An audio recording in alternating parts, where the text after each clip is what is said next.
আসসালামু আলাইকুম।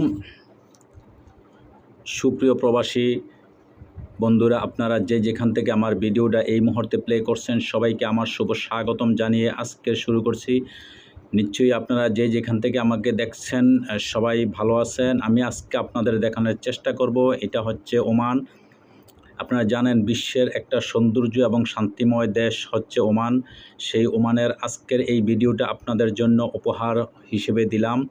আপনারা অবশ্যই দেখবেন এবং অবশ্যই আমার ভিডিওটা আজকে সাবস্ক্রাইব করে দিবেন এবং সবাইকে দেখার সুযোগ করে দিবেন, এবং যারা ফেসবুক পেজ থেকে দেখবেন অবশ্যই লাইক কমেন্ট শেয়ার করবেন এবং ফলো করে দিবেন। দর্শক, আজকে আপনাদেরকে দেখানোর চেষ্টা করব, আজকে হচ্ছে 27শে সেপ্টেম্বর 2024 রোজ শুক্রবার, পবিত্র জুমার দিন। আমরা এখন জুমার নামাজ আদায় করতে যাচ্ছি। আমরা এখন যাব সুলতান কাবুস মসজিদ, যেটা সোহা ডিস্ট্রিক্টের মধ্যে সবচেয়ে বড় এবং সৌন্দর্য যে মসজিদ, ওই মসজিদে নামাজ পড়ার জন্য আজকে আমরা রওনা করছি। আমরা কয়েকজন বন্ধু মিলে যাচ্ছি, ওইখানে আজকে নামাজ পড়ব। সেই দৃশ্যগুলো আজকে আপনাদেরকে দেখাবো। দর্শক, এই যে আমি যাইতেছি এখন সুলতান কাবুস মসজিদের উদ্দেশ্যে রওনা করছি। রাস্তার মধ্যে এখন আপনারা দেখেন ওমানের সৌন্দর্য, ওমান কত সুন্দর। আমরা প্রায় সোহা ডিস্ট্রিক্টের কাছাকাছি এখন আছি। এটা হচ্ছে নানা মার্কেট, ওই যে উপরে লেখা আছে নানা মার্কেট, তারপরে গ্র্যান্ড মার্কেটের পাশাপাশি আছি। যারা আমার আশেপাশে যারা ওমানে আছেন এবং যারা সোহারে আছেন, তারা অবশ্যই এই জায়গাগুলো চিনবেন। আমি ওইখান থেকে এখন আমি ওইদিকে রওনা করছি, যাইতেছি। সেজন্য চিন্তা ভাবনা করলাম যে আপনাদের জন্য এই ভিডিওটা উপহার দেবো আজকে। ওমানের রাস্তাঘাট বা ওমানের যে দৃশ্য, কত সুন্দর মনোরম পরিবেশ, একদম পরিষ্কার পরিচ্ছন্ন। আপনারা জানেন যে এই দেশে বলদিয়া রাস্তার মধ্যে জায়গায় জায়গায় লোকজন তারা করে। আজকে হয়তো শুক্রবার ছুটি, যার জন্য দেখতে পারছেন না। অন্যান্য দিন শুক্রবার ছাড়া বাকি যে 6 দিন সপ্তাহে, ওই 6 দিন রাস্তার মধ্যে বলদিয়ার লোক, যারা বিশেষ করে আমরা বাঙালি এবং ইন্ডিয়ান পাকিস্তানি, তারা কাজ করে রোডের মধ্যে পরিষ্কার পরিচ্ছন্ন রাখার জন্য। আপনি রাস্তার মধ্যে কোনো কিছু ময়লা ফেলাতে পারবেন না। যদি এদেশের পুলিশ দেখে, এদেশের কানুন আছে আপনার 50 রিয়াল জরিমানা। 50 রিয়াল আপনারা জানেন বাংলাদেশের প্রায় 15,000 টাকার মতো।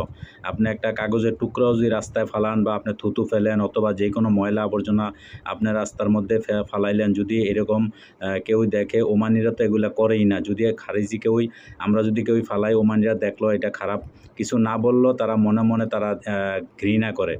এটা তাদের এই দেশের পরিবেশ এইরকম নাই যে রাস্তাঘাটে ময়লা ফালানো। এটা তারা ছোটোবেলা থেকেই তাদের এই ধরনের অভ্যাস, এই ধরনের পরিবেশে তারা গড়ে উঠেছে। কিন্তু এইটা একমাত্র আমাদের পরিবেশ। রাস্তাঘাটে যেহেতু আমাদের দেশ অপরিষ্কার, আমার দেশ এত পরিষ্কার না, এত উন্নত না, যার জন্য আমরা রাস্তাঘাটে যেখানে সেখানে আমরা ময়লা আবর্জনা ফেলে রাখি বা ফালাই। কিন্তু তার থেকে এটা ওমানে অনেক ভিন্ন। ওমান একটা বিশ্বের মধ্যে, ওই যে আপনারা দেখছেন বলদিয়া ডাব্বা, আপনি যদি কোনো ময়লা ফালাইতে চান তাহলে এই ডাব্বার মধ্যে আপনি ময়লা ফালাতে পারবেন। কিন্তু দর্শক, আপনারা জানেন বিশ্বের মধ্যে ওমান একটা খুব সৌন্দর্যময় একটা দেশ। অনেক পরিষ্কার পরিচ্ছন্নতা, তাদের মন মানসিকতা, তাদের সব কিছু। এই দেশটা খুবই একটা গুছানো একটা দেশ। এই দেশটার অবদান আপনারা জানেন যে গত কয়েক বছর আগে মারা গেছে সুলতান কাবুস।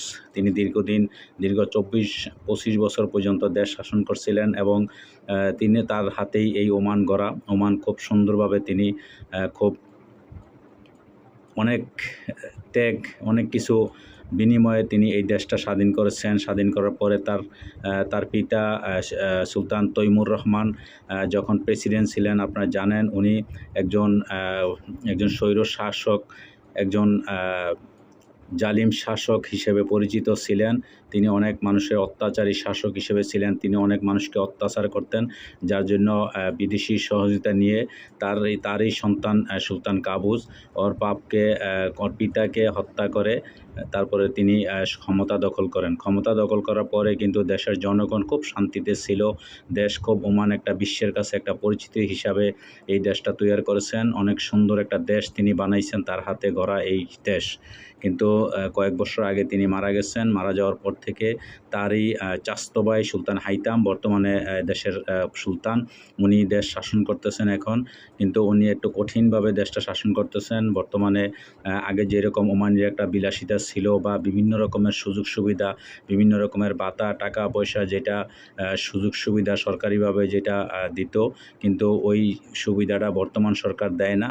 বর্তমান সরকারের কথা হইলো সবাই কাজকর্ম করতে হবে, কাজকর্ম করে দেশ উন্নত করতে হবে। কিন্তু দেশ এই পৃথিবীর সবগুলা দেশ কিন্তু অর্থনৈতিক অবস্থা তেমন একটা খারাপ না। আপনারা জানেন কোভিডের কারণে দেশের অর্থনৈতিক অবস্থা খারাপ হয়েছিল, কিন্তু ওমান এখনও সঠিকভাবেই আছে, তারা সঠিকভাবে চলছে। তো দর্শক, অবশ্যই আমার চ্যানেলটা সাবস্ক্রাইব করে দিবেন এবং পরবর্তীতে আবারও দেখা হবে কোনো এক ভিডিও নিয়ে।